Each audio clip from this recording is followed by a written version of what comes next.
తైలము వలె ఉండునని చెప్పబడిన మాట మనం ఈ వాక్యంలో గమనిస్తూ ఉన్నాం.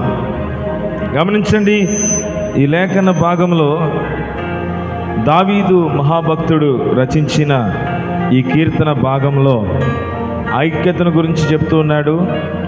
బైబిల్ గ్రంథం అంతటిలో ఐక్యత అనే టాపిక్ వచ్చినప్పుడు 133వ కీర్తన చాలామందికి గుర్తొస్తుంది. ఐక్యతను గురించి బైబిల్ సెలవిచ్చే మాటల్లో కూడా మొదటి మాటగా ఈ 133వ కీర్తనలో రాయబడిన మాటను మనము తీసుకోవటం కూడా జరుగుతుంది.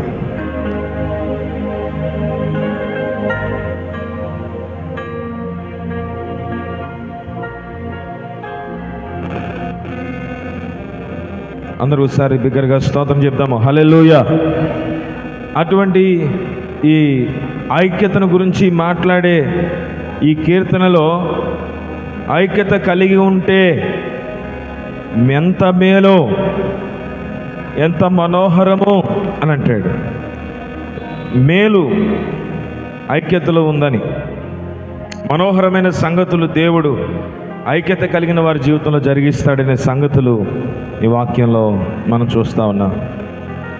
ఆ తర్వాత అంటాడు, అహరోను, అది తల మీద పోయబడి అహరోను గడ్డం మీదుగా కార్యతన అంగీల అంచు వరకు పరిమళ తైలము, ఒక యాజక వస్త్రమును కూడా పరిమళ తైలముగా చేయగలిగే అవకాశం ఐక్యతకు ఉందని ఈ లేఖనాలు తెలియపరుస్తున్నాయి. అభిషేకానికి సాదృశ్యంగా ఉంది ఈ పరిమళ తైలం. అభిషేకమునకు అంటే ఐక్యత ఉన్న చోట దేవుని ఆత్మకార్యాలు జరుగుతాయని చెప్పడానికి సందేహం లేదు. హల్లెలూయా. ఏక మనసు కలిగిన వారి మధ్యలో దేవుని కార్యములు ఖచ్చితంగా జరుగుతాయి. ఏకపక్షముగా వారందరూ కలిసి దేవుని సన్నిధిలో మొరపెట్టినప్పుడు దేవుడు అనేకమైన అద్భుతాలు చేశాడు. సంఘముగా ఐక్యత కలిసి ప్రార్థన చేసినప్పుడు దేవుడు అద్భుతాలు చేశాడు, విడుదల కార్యాలు జరిగించాడు. అలాంటి ఐక్యత కలిగిన వారి మధ్యలో దేవుని ఆత్మ సంచారం ఉంటుంది. అంత మాత్రమే కాదు, ఆశీర్వాదమును శాశ్వత జీవము అచ్చట ఉండును. హల్లెలూయా. దేవుడు సెలవిస్తున్నాడంట, ఆశీర్వాదం శాశ్వత జీవం అక్కడ ఉండాలి. ఎక్కడైతే ఐక్యత కలిగిన మనుషులు ఉన్నారో, ఎక్కడైతే ఐక్యత కలిగిన ప్రజలు ఉన్నారో, సంఘం ఉందో, ఐక్యత కలిగిన కుటుంబం ఉందో, వారి మధ్యలో దేవుని కార్యాలు జరుగుతాయి. మరి అపవాది పని ఏంటి? ఐక్యతను చెడగొట్టడమే. అసలు క్రైస్తవ జీవితంలో ప్రాముఖ్యంగా కలిగి ఉండవలసినది ఐక్యత. సంఘము, సమాజము, ప్రజలు, దేశం ఇదంతా పక్కన పెడితే అసలు ముందు ఐక్యత ఇంట్లోనే ఉండదు. చాలామందికి దేవుని దగ్గర నేర్చుకుని పాఠాలు వెళుతూ ఉండగా ఐక్యత కలిగిన ఆత్మను అనుగ్రహించే దేవుడు సహవాసంగా చేరి ఆరాధించినప్పుడు, ప్రార్థించినప్పుడు, పాటలు పాడినప్పుడు, దేవుని వాక్యాన్ని వింటున్నప్పుడు అందరి హృదయములలో ఏకాత్మను దేవుడు కలుగ చేయగలిగిన వాడు. నమ్మిన వారందరూ ఒకసారి స్తోత్రం చెబుదా. ఈ ఉదయకాలపు సమయంలో అలాంటి ఏక మనసు కలుగు చేయగలిగిన వాడు, అటువంటి ఏకాత్మను కలుగు చేసేవాడు ఈరోజు దేవుని సన్నిధిలో ఆ ఏక మనసుతో నింపబడితే ఆయన అద్భుతాలు మనం చూస్తాం. లేని పక్షంలో అపవాది వారి లోపల మనస్పర్ధలు కలుగు చేసి, సరైన అవగాహన లేకుండా భార్య చెప్పే మాట భర్త గ్రహించగా, బిడ్డలు చెప్పే సంగతులు తల్లిదండ్రులు గ్రహించగా, అలాగే తల్లిదండ్రుల యొక్క మాటను బిడ్డలు గ్రహించగా, ఎవరి దారి వారిదే అన్నట్టుగా. అంటే సాతాను గాడి యొక్క పని అదే.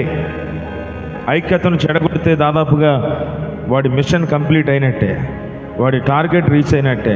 అందుకే దేవుని బిడ్డలు ఎప్పుడూ కూడా ఐక్యతను పోగొట్టుకోవడానికి ఇష్టపడకూడదు.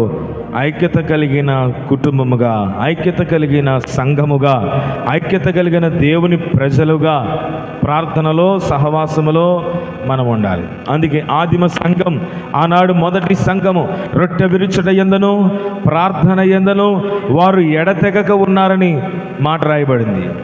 అలా వారు చేయటంలో వారికి ఏముంది? ఐక్యత ఉంది, ఏక మనస్సు ఉంది, ఏక తలంపులు ఉన్నాయి. అందుకే దేవుడు అద్భుత కార్యాలు ఆ సంఘములో జరిగిస్తూ వచ్చాడు. అలాంటి మనస్సే ఈరోజు మనం కూడా కలిగి ఉంటే మన పక్షంగా కూడా అద్భుతాలు చేయగలిగిన వాడు ఆయన మన మధ్యలోనే ఉన్నాడు. నమ్మిన వారందరి దగ్గరగా స్తోత్రం చెబుదా. హల్లెలూయా. అలాంటి ఒక ఐక్యత కలిగిన కుటుంబముగా, ఐక్యత కలిగిన సంఘముగా, ఐక్యత కలిగిన ప్రజలుగా దేవుని కొరకు మనము నిలబడదుము గాక. ఈ మాటలు మన హృదయంలో దేవుడు స్థిరపరచును గాక. యోధా పత్రికలో 13వ వచనంలో రాయబడిన మరికొన్ని సంగతులు చూద్దాం. తమ అవమానము అను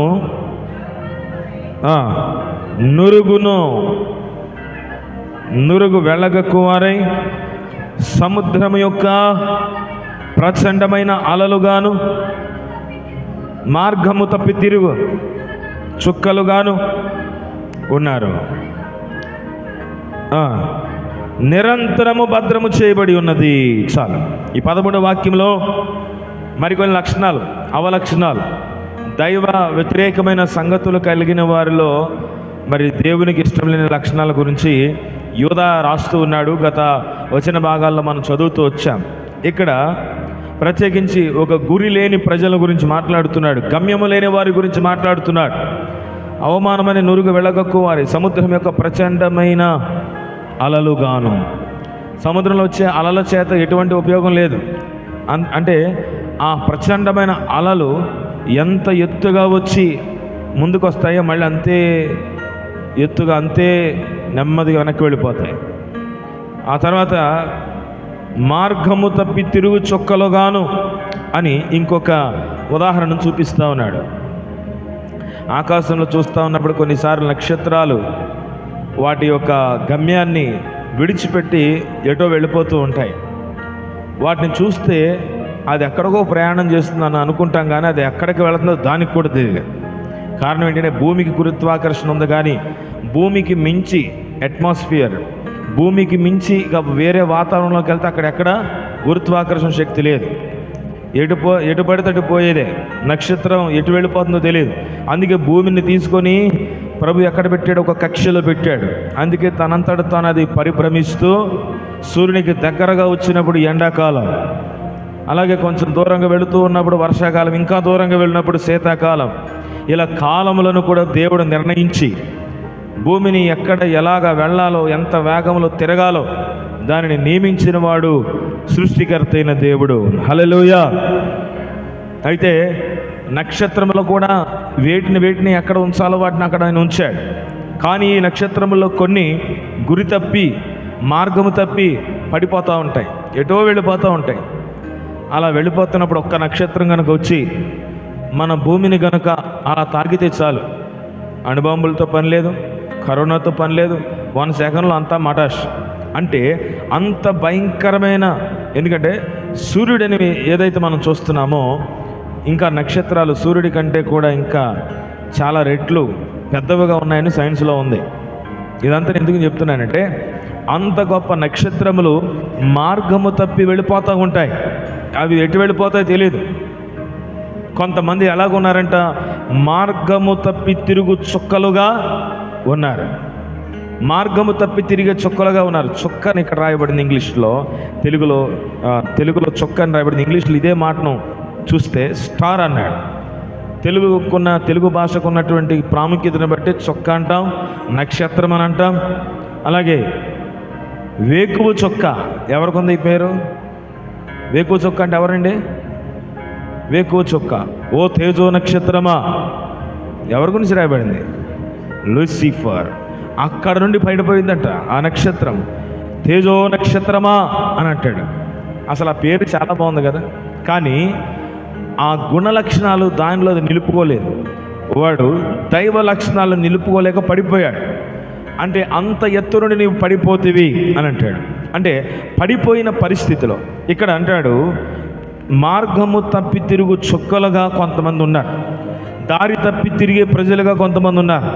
అలాంటి ప్రజలుగా మనం ఉండాలని దేవుడు కోరట్లేదు, కానీ ఒక మార్గము కలిగి, ఒక సహవాసము కలిగి, ఒక ప్రార్థనాత్మను కలిగి దేవుని సన్నిధిలో మనం ముందుకు సాగాలని దేవుడు కోరుతున్నాడు. అందరూ సరి స్తోత్రం చెబుదా. స్థిరమైన మార్గము లేదు, గమ్యము లేదు. ఈ మధ్య ఒకసారి చెప్పాను, మరొకసారి నేను గుర్తు చేస్తాను. ఒకసారి ఐన్స్టీన్ ఒక ట్రైన్ ఎక్కి వెళుతూ ఉన్నాడు. వెళుతూ ఉంటే ట్రైన్ ఎక్కిన తర్వాత టీసీ వచ్చి చెక్ చేస్తూ ఉన్నాడు, టికెట్ అన్నాడు. అయితే ఐన్స్టీన్ అంటే చాలా ఫేమస్ పర్సన్ కనుక ఆయన దగ్గరికి వచ్చి తటపడేస్తూ సార్ అని పక్క వెళ్ళిపోయాడు. ఈలోపు ఆయన ఎత్తుక్కుంటా ఉన్నాడు. ఆయన సూట్ కేసు తీశాడు, బ్యాగ్ తీశాడు, పాకెట్స్లో ఎక్కడుందో ఎతుకుతూ ఉన్నాడు, అది కనపడలేదు. మళ్ళీ టీసీ వచ్చాడు, సార్ మీ దగ్గర మేము టికెట్ తీసుకోవటం ఏంటి, అవసరమైతే మీరు ఎక్కడ దిగాలో చెప్తే ఆ స్టేషన్లో నేను దగ్గరుండి మీరు కారు ఎక్కే వరకు నేను మీ వెనకాల ఉంటా, మిమ్మల్ని చెక్ చేయటం ఏంటండి అన్నాడు. అంటే అలా కాదు, నాకు టికెట్ తీసుకున్నాను. సరే తీసుకున్నారు, పర్లేదు, ఎక్కడో మిస్ అయ్యి ఉంటుంది, మీరు ఎక్కడ దిగాలో చెప్తే నేను దగ్గరుండి దింపుతాను. అంటే అలా కాదు, నేను దిగాల్సిన చోటు ఆ టికెట్ మీద ఉన్నా అంటాడు. అంటే దిగే చోటు తెలియలేదంట, మర్చిపోయాడు. దిగే చోటు తెలియదు, టికెట్ తీసుకున్నాడు, ఎక్కేసాడు, టికెట్ పోయింది. ఇప్పుడు ఎక్కడ దిగాలో గమ్యం తెలియదు. మొత్తానికి ఎక్కడో చోట దిగుంటాడు. కానీ కొంతమంది వ్యక్తులు, కొంతమంది జీవితాల్లో వారు ప్రయాణం చేసే మార్గంలో వారు ఏ చోటుకి చేరాలో వారికి గమ్యము లేదు. వారు ఏ స్థలమునకు చేరాలో వారికి ఒక గురి లేదు. హెబ్రీ పత్రిక 12వ అధ్యాయం 2వ వచనంలో ఎవరి వైపు నీవు చూడాలి, ఏ గురి నీవు కలిగి ఉండాలి అక్కడ మాట్లాడుతూ అంటాడు. మనందరికి బాగా పరిచయమైనటువంటి వాక్యం. హెబ్రీ పత్రిక 12వ అధ్యాయం 2వ వచనం చదవండి. చూడండి, అంత సింపుల్గా వెళ్ళిపోవట్లేదంటే మనము ఏమంటే మనము కూడా భారం ఉంది కాదంటలేదు, ప్రతి భారమును చూసారా, పాపమును గురించి అంటాడు, సులువుగా మిమ్మల్ని చిక్కులు పెట్టేస్తే పాపం, సులువుగా చిక్కులు పెట్టు పాపమును విడిచిపెట్టి విశ్వాసమునకు కర్తయు దానిని కొనసాగించువాడునైనా యేసు వైపు చూచుచు. మన ఎదుట ఉంచబడిన పందెములో ఆమేన్. ఏం కావాలి చెప్పండి ఇప్పుడు? ఓపిక.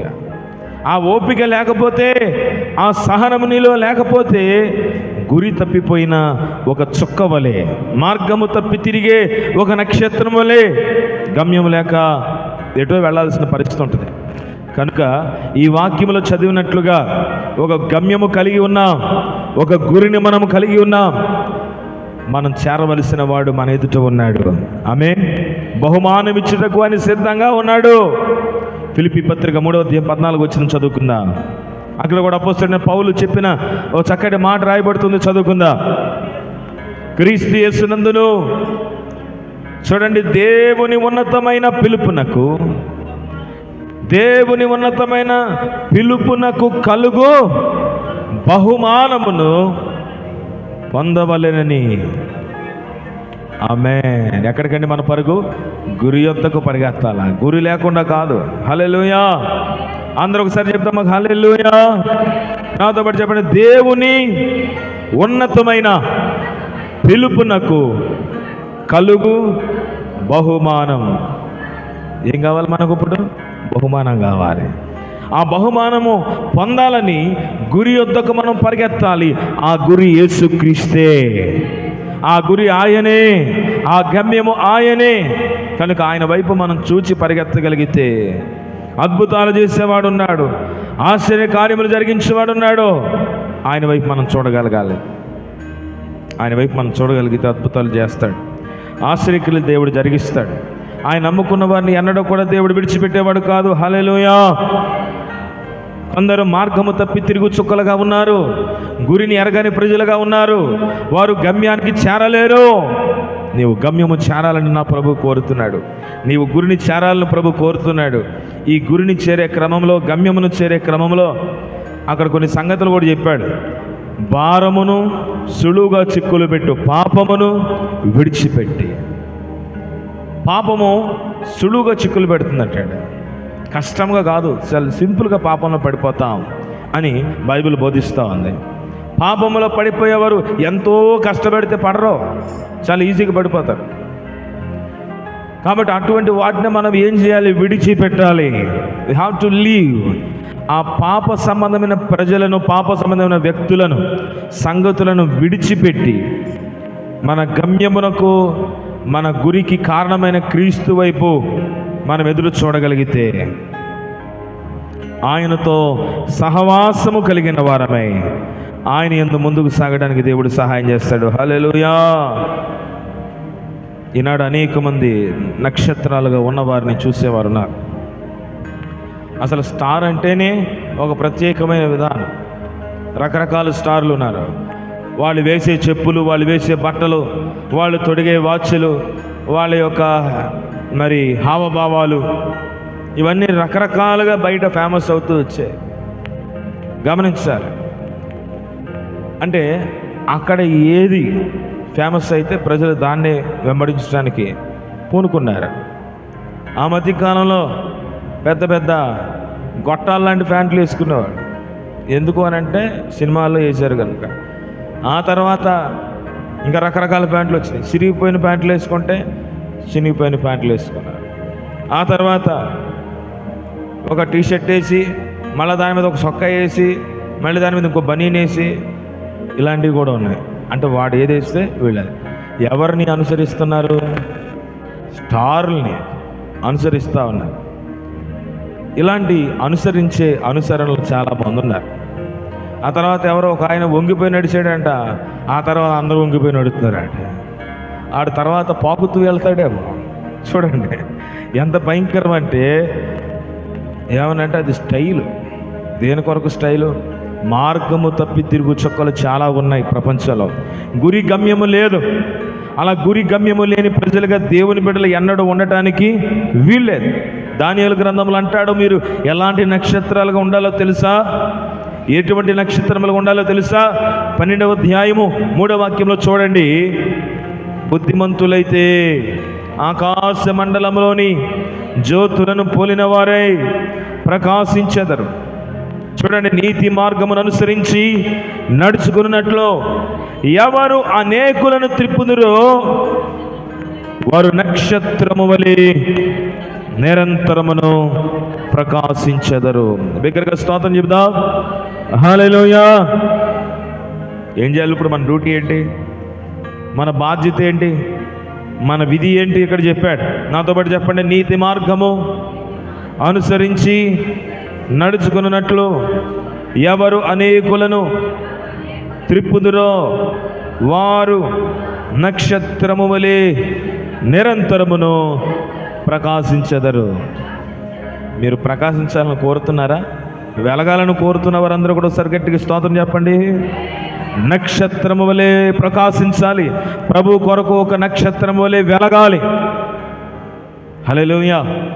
అందుకంటాడు, మీరు దేవుని కొరకు, ప్రభు కొరకు ఆయన మార్గమును సిద్ధపరిచేవారుగా ఎవరు అనేకులను త్రిప్పుదురో వారు నక్షత్రములుగా నిరంతరం ప్రకాశిస్తారు.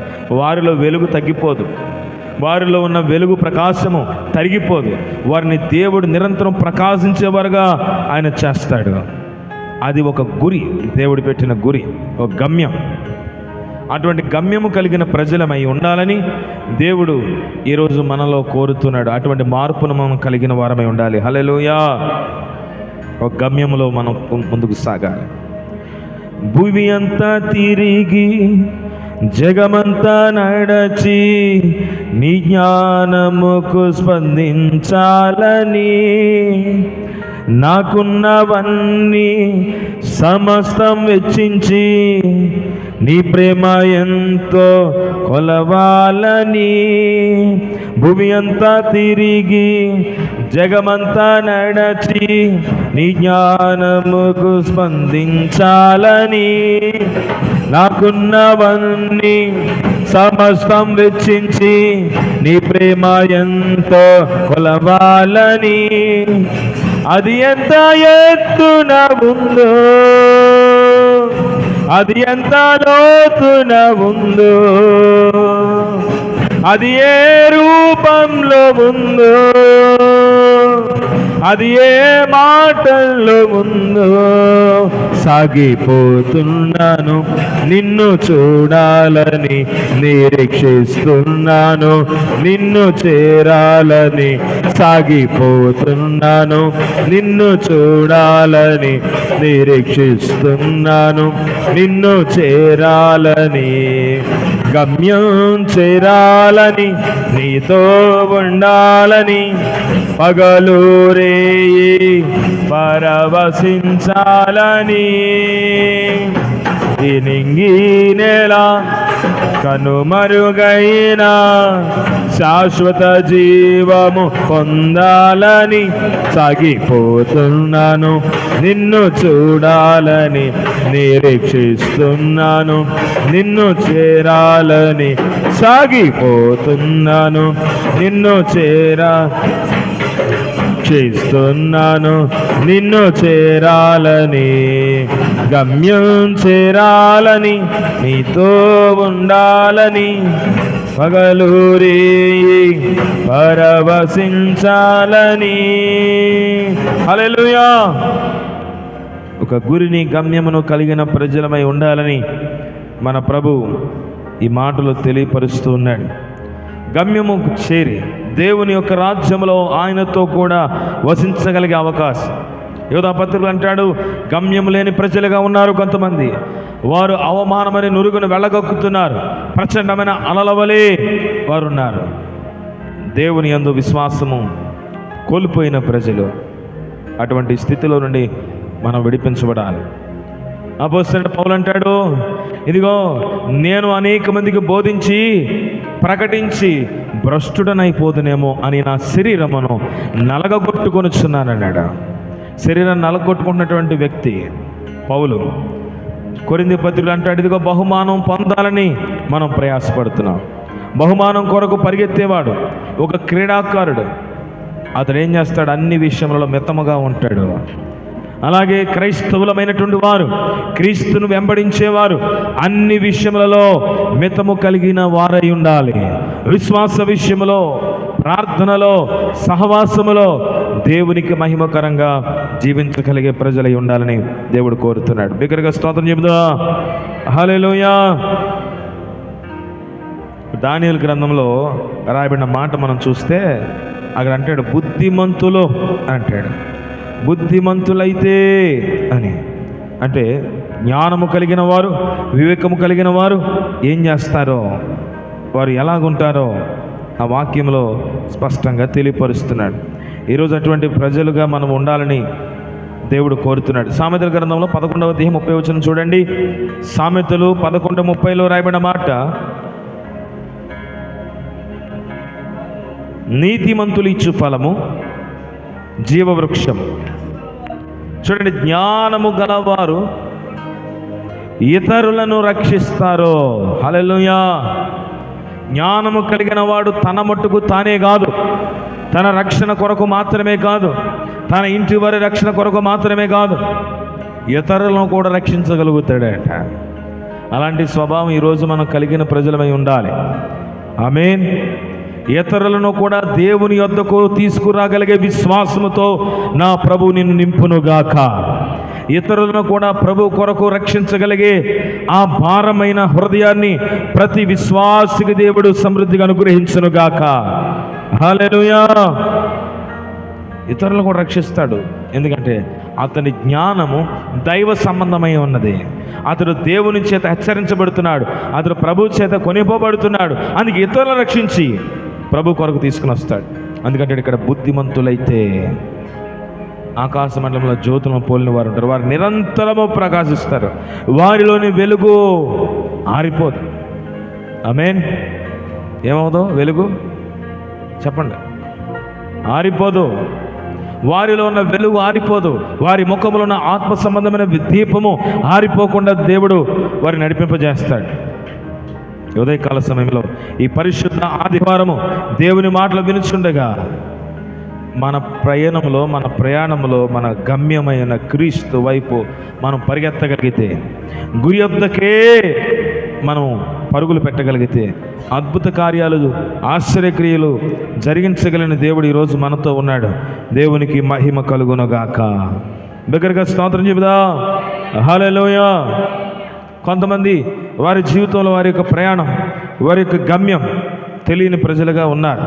అందుకే అటువంటి గురి గమ్యము లేని వారి జీవితంలో దేవుడు ఎప్పుడైతే వచ్చాడో ఒక గమ్యము కలిగి ఉన్నాం. కొంతమంది కష్టమునకు, కొంతమంది ప్రయాసకు, కొంతమంది అవమానాలకు, నిందలకు గురి గమ్యం ఉండదు. కొన్నిసార్లు జీవితంలో కొన్ని పరిస్థితుల్లో కొంతమంది అనుకుంటారు, ఈ కష్టం అంతా నేను ఎందుకు పడుతున్నాను, ఎంత శ్రమ నేను ఎందుకు పడవలసి వస్తుందో, ఎంత వేదన నేను ఎందుకు పడాల్సి వచ్చిందో, ఎంత భయంకరమైన శోధనలో మనం ఎందుకు ఉండవలసి వచ్చిందో అనే పరిస్థితులు కూడా లేకపోలేదు. కానీ జాగ్రత్త గుర్తుపెట్టుకోండి, దేవుని కలిగిన వారు ఎందుకు ప్రయాణం చేస్తారో వాళ్ళు తెలిసిన వారై ఉంటారు. అందుకే భక్తుడు అంటాడు, నేను నడిచే నా మార్గము నా ప్రభువుకే తెలియను, ఆయన తెలిసిన మార్గములో ఆయన నన్ను నడిపించబోతున్నాడు. ఆమేన్. ఆ మార్గాన్ని ప్రభు ఎరిగి ఉన్నాడు కనుక ఆయనే నీకు గురి, ఆయనే నీకు గమ్యం, ఆయనే నీకు ఆధారం, దిక్సూచి ప్రభువే, నిన్ను నడిపించేవాడు ఆయనే. కనుక ప్రభు కొరకు దేవుని యొక్క కార్యాలను జరిగించడానికి ఎన్నడూ కూడా మనము అలసిపోయేవారిగా ఉండటానికి వీల్లేదు, సొమ్మసిలేవారిగా ఉండటానికి వీల్లేదు. నూతనమైన శక్తి చేత, నూతనమైన బలము చేత తన ప్రజలమైన మనల్ని నింపగలడు. నమ్మిన వారందరి దగ్గరికి స్తోత్రం చెబుదా. హల్లెలూయా. నా దేవుడే నాకాశ్రయ దుర్గము, ఆపదలో నమ్మదగిన సహాయము. నా దేవుడే నాకాశ్రయ దుర్గము, సహాయము. భయమే లేదు, దిగులే లేదు, యేసై ఉండగా భయమే లేదు, దిగులే లేదు. లోకమేమైనా యేసై ఉండగా, నా దేవుడే నాకాశ్రయ దుర్గము, ఆపదలో నమ్మదగిన సహాయము.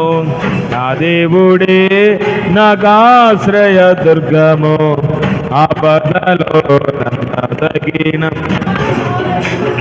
నా పట్టణములో ప్రభు ఉండగా దానికి చలనము లేదు. నా పట్టణములో ప్రభు ఉండగా దానికి చలనము లేదు. అరుణోదయమున నా ప్రభువే నిజ సహాయకుడు, అరుణోదయమున నా ప్రభువే నిజ సహాయకుడు. భయమే లేదు, దిగులే లేదు, లోకమేమైనా యేసై ఉన్న. ఆమేన్. భయమే లేదు, దిగులే లేదు, లోకమేమైనా యేసై ఉండగా, నా దేవుడే నా ఆశ్రయ దుర్గము, ఆపదలో నమ్మదగిన సహాయము.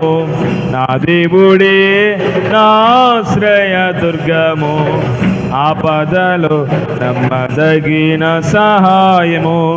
యుద్ధములో జరిగినను, రాజ్యములో కదలినను, యుద్ధములో జరిగినను, రాజ్యములో కదలినను, జనములు ఘోషించినను, నాశనములు కలిగినను, జనములు ఘోషించినను, నాశనములు కలిగినను. భయమే లేదు, దిగులే లేదు, లోకమేమైనా. ఆమేన్. భయమే లేదు, దిగులే లేదు, లోకమేమైనా యేసై ఉండగా, నా దేవుడే నా ఆశ్రయ దుర్గము, ఆపదలో నమ్మదగిన సహాయము.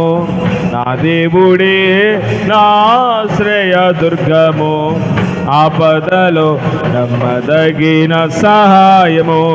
భయమే లేదో, దిగులే లేదో, లోకమేమైనా యేసయ్యుండగా.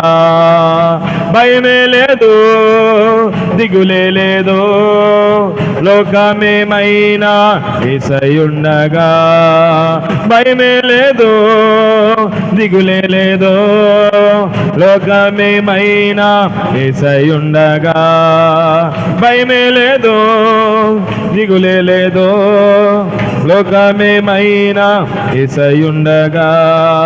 భయమే లేదు, దిగులే లేదు, లోకమేమైనా యేసయ్యుండగా.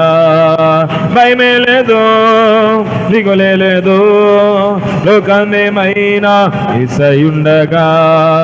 లోకమేమైనా యేసయ్యుండగా, లోకమేమైనా యేసయ్యుండగా. హల్లెలూయా.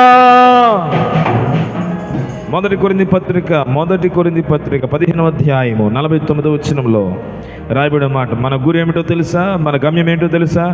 చూడండి, ఇక్కడ మనకి ఇవ్వబడిన గమ్యములో దేవుడు తెలియజేస్తున్న మరొక చక్కటి మాట.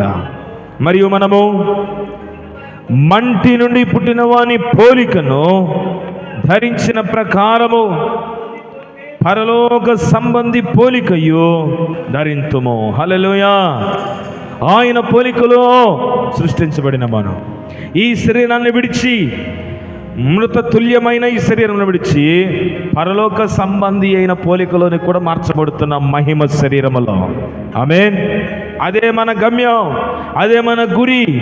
పరలోకం మన కొరకు ప్రభు సిద్ధపరిచి ఉంచాడు గనుక, ఆయన రాజ్యమును మన కొరకు సిద్ధపరిచి ఉంచాడు గనుక, ఇదిగో మంటి నుండి పుట్టిన వాని పోలికయు ధరించిన ప్రకారం, పరలోక సంబంధమైన పోలిక. ఈ శరీరం ఎక్కడదే, కానీ ఈ శరీరాన్ని విడిచి వెళ్ళిపోతున్న మనకు ఆయన ఇచ్చే శరీరము అది మహిమ శరీరం. బీపీలు, షుగర్లు, తలకాయ నొప్పులు, రకరకాల వ్యాధులు, రోగములు అన్నీ కూడా ఏ శరీరానికి? ఇక్కడ మృతతుల్యమైపోయే ఈ శరీరానికి మాత్రమే.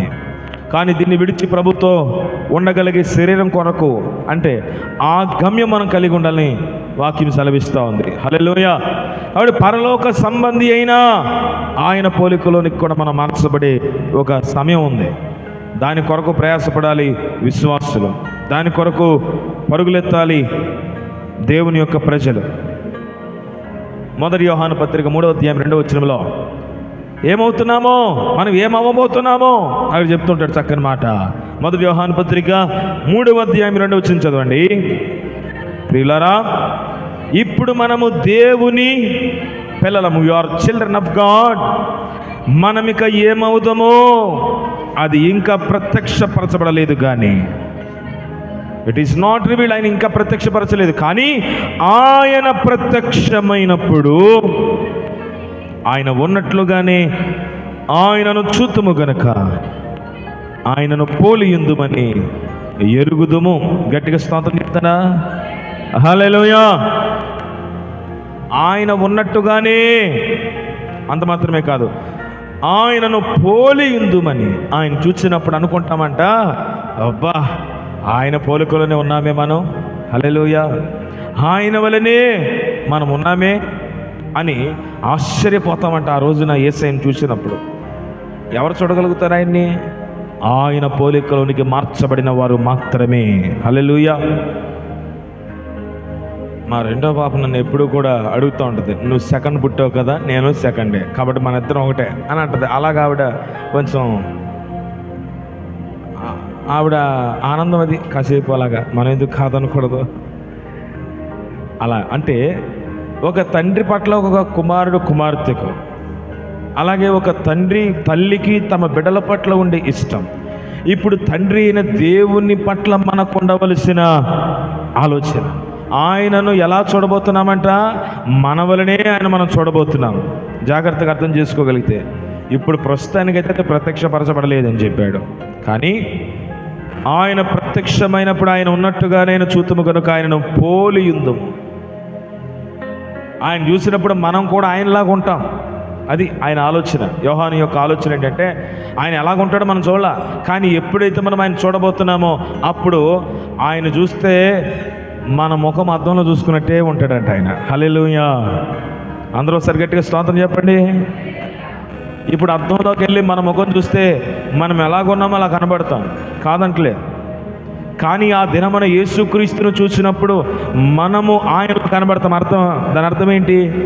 ఆయన పోలిక నీకు ఆయన అనుగ్రహించాడు అంటే ఆయనలోని ప్రేమ, ఆయనలోని క్షమాగుణం, ఆయనలో ఉన్న కనికరము, ఆయనలో ఉన్న జాలి, దైవ లక్షణాలు. ఈ దైవ లక్షణాలు మనమన్నీ కూడా పుణికిపుచ్చుకుంటే ఆయన పోలికలోకి మార్చబడి ఆయన చూసినప్పుడు మనమే కదా అని అనిపిస్తుంది అండి. దేవుని స్తోత్రం. కానీ కొన్నిసార్లు మనల్ని ఫోటో తీసి ఎవరో చూపెడతారు, ఇదిగో నీ ఫోటో, ఇదేంటి ఎలాగున్నాను అనిపిస్తుంది. నిజంగా చెప్పండి, మీరు ఉన్న పడాలని ఎవరైనా ఫోటో ఆగు ఆగు ఆగు సరి చేసుకోవాలి, ఆగు అంటారు లేదా? అంటే మనం మంచిగా నీట్గా కనపడాలి. ఎంత నీట్గా సరి చేసుకొని మనం ఉన్నది ఉన్నట్టుగానే వస్తుంది తప్ప లేనిదేం వస్తుంది. కాకపోతే కొన్ని ఫిల్టర్ల మహిమలు వేరేగా ఉన్నాయనుకోండి, అంటే ఫోన్లో మనం కానట్టుగా తీసే ఫోన్లు కూడా వచ్చినాయి. అన్ని ఫోన్లో ఉంది ఆప్షన్.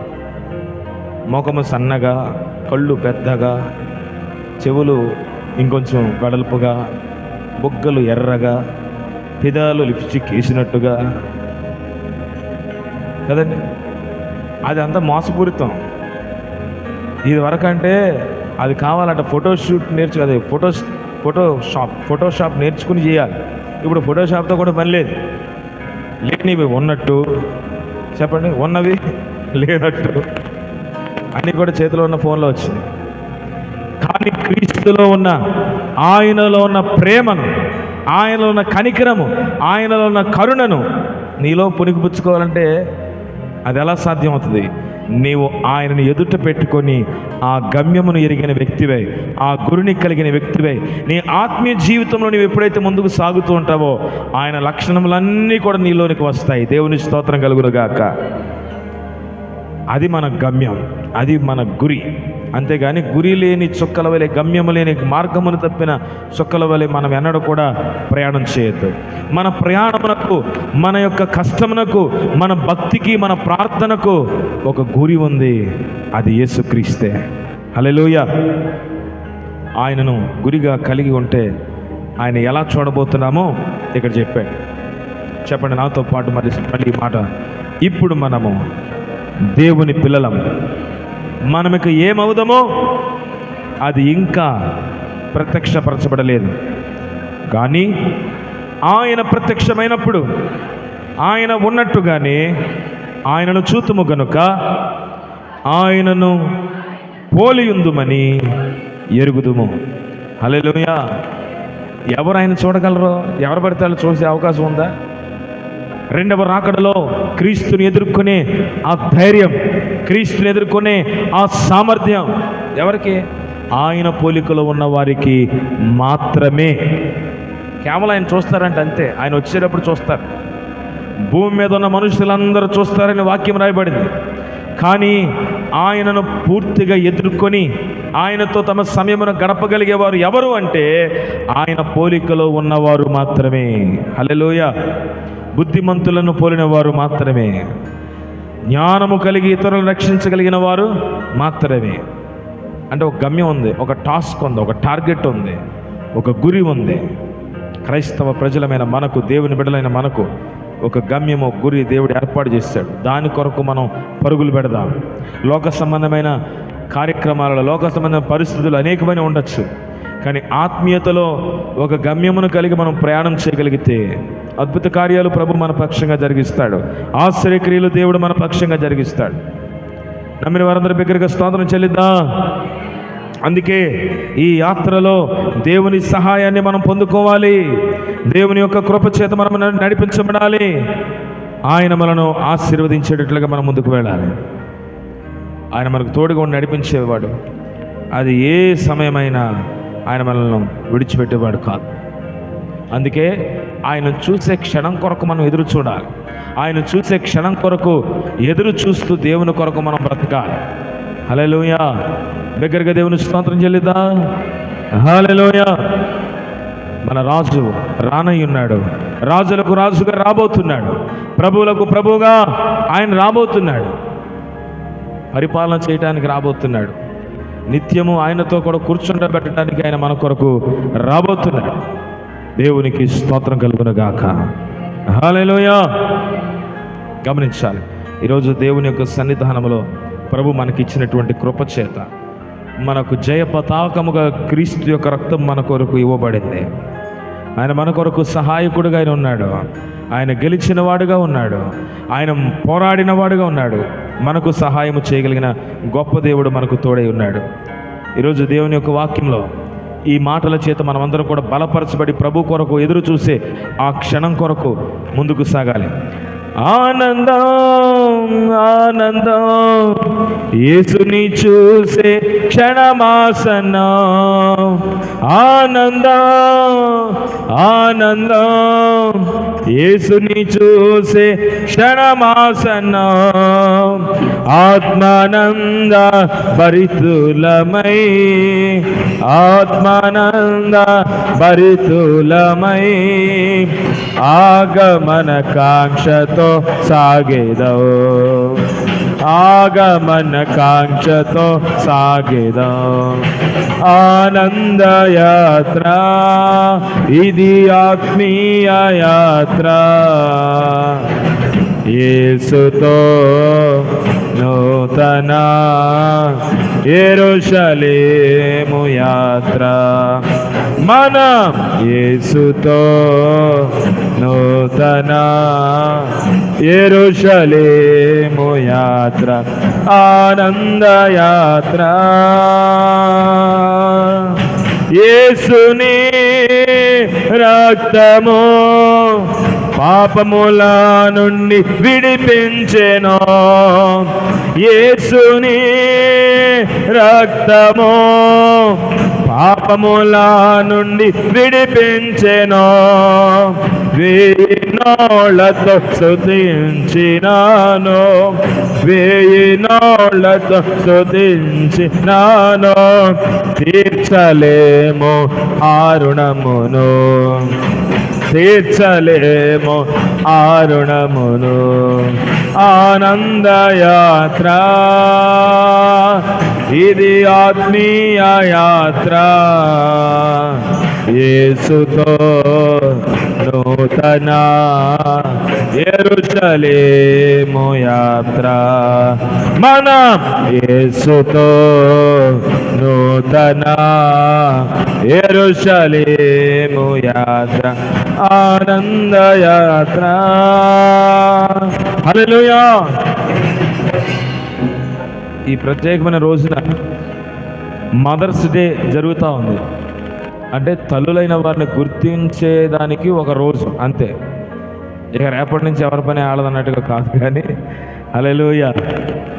మరి మొత్తం మీద ఒక్కొక్కరికి ఒక్కొక్క రోజును ఏర్పాటు చేసుకుని వారిని గౌరవించడం జరుగుతూ ఉంది.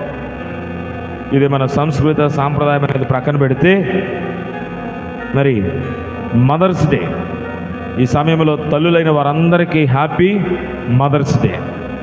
ఒక తల్లిగా ఒక భార్యగా వారు పోషించే ఒక ప్రత్యేకమైన పాత్ర.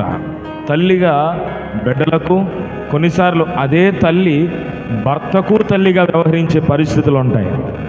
అది గొప్ప పరిస్థితి అన్నమాట. దేవుడు స్త్రీకి ఇచ్చినటువంటి అంత గొప్ప ధన్యత ఇంకెవరికి లేదు. పురుషులు అంటేనే తులుపుకుపోయే వాళ్ళు అన్నట్టుగా ఉంటుంది వ్యవహారం కదా. కానీ స్త్రీ విషయంలో మరి ప్రత్యేకంగా అంటే అలాగని బాధ్యత ఉండదని కాదు, కానీ ఎంతైనా తల్లులకు ఉండే బాధ్యత కానీ, ఉదాహరణకు ఒక భోజనం చేసే సమయంలో మాకు బాగా ఎదురవుతూ ఉంటాయి. మా అనుభవంలో మా ఊళ్ళో ఉన్నారు కదా, కరెక్ట్గా వాళ్ళు అన్నం తినేటప్పుడే 2 ఏళ్ళు చూపిస్తూ ఉంటారు, ఇంకొకళ్ళు 1 ఏళ్ళు చూపిస్తూ ఉంటారు. వాళ్ళు కూడా ఆల్రెడీ వాళ్ళకు కూడా కొంచెం పెడతా ఉంటుంది ఈవిడ. ఈలోపు అవన్నీ బ్రేక్ అవుతాయి. నేను వెళ్తానా చెప్పండి, నేను వెళ్తానా? వెళ్ళకూడదు కాదు, వెళ్ళనివ్వతారుగా. మీరైనా మీ పిల్లలు చిన్నప్పుడు ఏమండి అలాంటి పరిస్థితులు వచ్చినప్పుడు మీ భర్తను వెళ్ళనిచ్చేవాళ్ళ అంటే చూడండి, నువ్వు నేను సమానం, ఈసారి నువ్వు పో, అనేవాళ్ళు ఎక్కడ ఉంటారో నాకు తెలియదు, కానీ దాదాపుగా అలాగా జరగదు. కనుక అలాంటి కొన్ని ప్రత్యేకమైన బాధ్యతలు.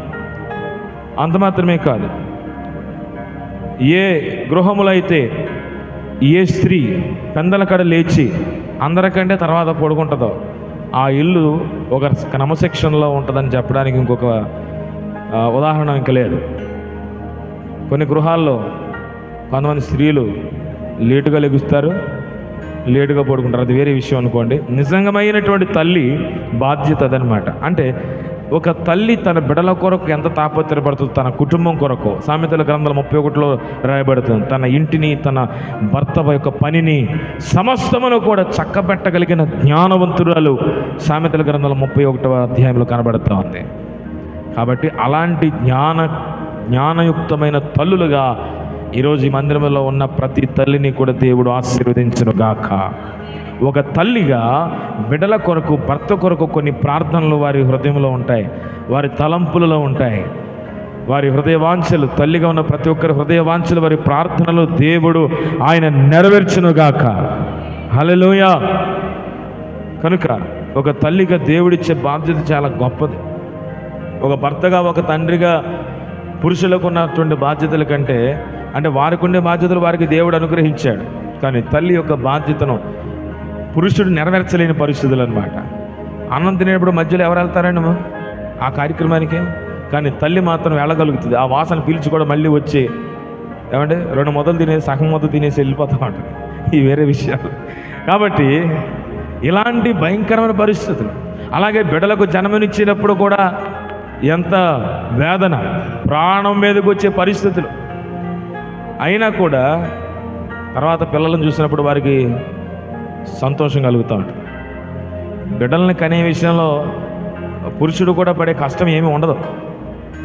బయట నుంచి లాక్కు రావాలి, పోషించాలి, ప్రేమించాలి, వారికి కొదువు లేకుండా చేయాలి, ఇదంతా ఓకే. కానీ శారీరక కష్టం గురించి నేను మాట్లాడుతున్నాను. పురుషుడి కంటే, అంటే పురుషుడి యొక్క కష్టం బయట అయితే, తల్లి యొక్క కష్టం, భార్య యొక్క కష్టం, తన శరీరాన్ని నలగొట్టుకొని, తన శరీరాన్ని బిడ్డల కొరకు పంచి, తన భర్త కొరకు ఒళ్ళు వంచి ఏ స్త్రీ అయితే పనిచేస్తో ఆ ఇల్లు వర్ధిల్లింప చేయబడుతుంది. హల్లెలూయా.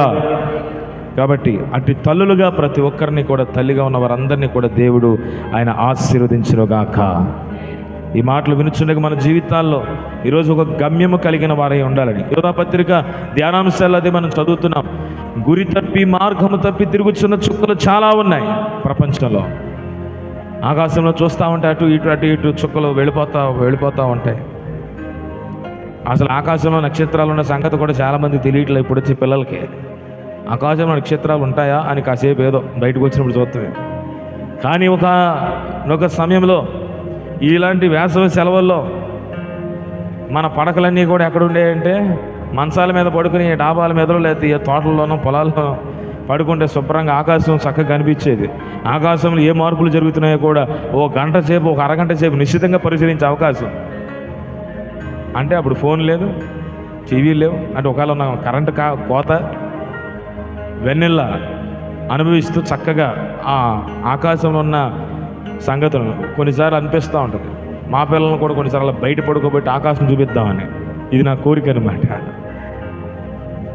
అందులోంచి నేర్చుకుంటారు కొన్ని పాఠాలు. వాళ్ళు దేవుని యొక్క సృష్టిని వారు గ్రహించగలుగుతారు. హల్లెలూయా. కానీ మనల్ని పడుకోబెట్టలేక దోమలు కుట్టేస్తాయి, లేకపోతే ఇంకే వచ్చేస్తాయి, గాలి ఆడదు. ఇక దానికి మనం అలవాటు పడిపోయాం, కంఫర్ట్ జోన్కి. జాగ్రత్త గమనించాలి. అంటే దేవుని యొక్క సృష్టిని గుర్తెరిగి ఆయన యొక్క క్రమాన్ని మనం గుర్తెరగలిగితే కొన్ని సంగతులు మనం నేర్చుకోగలుగుతాం. హల్లెలూయా. అందరూ సరిపెక్కరిగా స్తోత్రం చెబుదాం. హల్లెలూయా. ఆకాశంలో మబ్బులు వస్తాయి, వర్షం వస్తుంది. ఇలాంటి క్రమంలో కొన్నిసార్లు ఆకాశంలో మార్పులు జరుగుతుంటాయి. వీలైతే మీరు ఒక బాల్కనీలో కానీ, ఒక చోట కానీ కుర్చీ వేసుకుని టీ తాగుతున్నా, కాఫీ తాగుతున్నా, ప్రభుని స్తుతిస్తూ ఆ కాసేపు చూడండి ఆ సీనరీ. కాసేపు ఎవరో డ్రాయింగ్ వేసినట్టు ఉంటుంది, కాసేపు ఎర్రగా ఉంటుంది, కాసేపు బ్లూగా మారిపోదు. అది మామూలే, మనకెందుకులే అని వెళ్ళిపోతూ ఉంటాం మనం. అలా చేయొద్దు. దేవుని సృష్టిని గమనించడంలో కూడా ఓ జ్ఞానం ఉంది. హల్లెలూయా. ఓ పాఠం దేవుడు నేర్పుతూ ఉంటాడు. అందుకే అలాంటి సంగతులు ఏమైనా ఉంటే కొన్నిసార్లు నేను వీడియో తీసుకుంటా, కొన్నిసార్లు ఫోటోలు తీసుకుంటా, వాటిని గమనిస్తూ ఉంటా.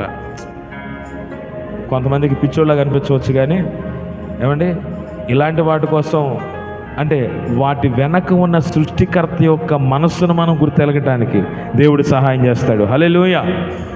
నేను ఇలాగా మంచం మీద పడుకుని ఎన్నిసార్లు చూసినప్పుడు నక్షత్రాలు అటు ఇటు పోతా ఉన్నాయి, 3 సార్లు చూశా. ఇప్పుడు దాని గురించి చెప్తే అలాంటి అనుభవం కలిగిన వాళ్ళకి తెలుస్తుంది, కానీ ఇప్పుడున్న జనరేషన్లో నక్షత్రాలు పోతాయా అది మాకు తెలియదే అన్నట్టుగా చూస్తారు, ఎందుకంటే అలా ఎప్పుడు చూడలేదు కనుక. అందుకే దాని గురించి ఇక్కడ ఉదాహరిస్తున్నాడు. మార్గము లేదు, వాటికి గమ్యము లేదు, అవి తిరుగుతూ పోతున్నాయి. మార్గమును కలిగిన ప్రజలమై విశ్వాసులమై ప్రభు కొరకు మనం పరుగులు పెట్టదుము గాక. గురి గమ్యము కలిగిన వారమే, రక్షణ మనస్సును కలిగిన వారమే, క్రీస్తు ఎదుట మనం ముందుకు సాగుదుము గాక. ప్రార్థన చేసుకుందాం అందరం కలిసి. 2 చేతుల పైకెత్తి, బిగ్గరగా 2 చేతుల పైకెత్తి స్తోత్రాలు చెప్తూ అందరూ కూడా చెప్దాం. హల్లెలూయా, హల్లెలూయా, హల్లెలూయా. స్తుతులు చెల్లిస్తూ దేవుని సన్నిధానంలో ప్రార్థించుకుందాం. స్తోత్రములు తండ్రి, మా రక్షక మీకు వందనములు మా ప్రభు. 2 చేతుల పైకెత్తి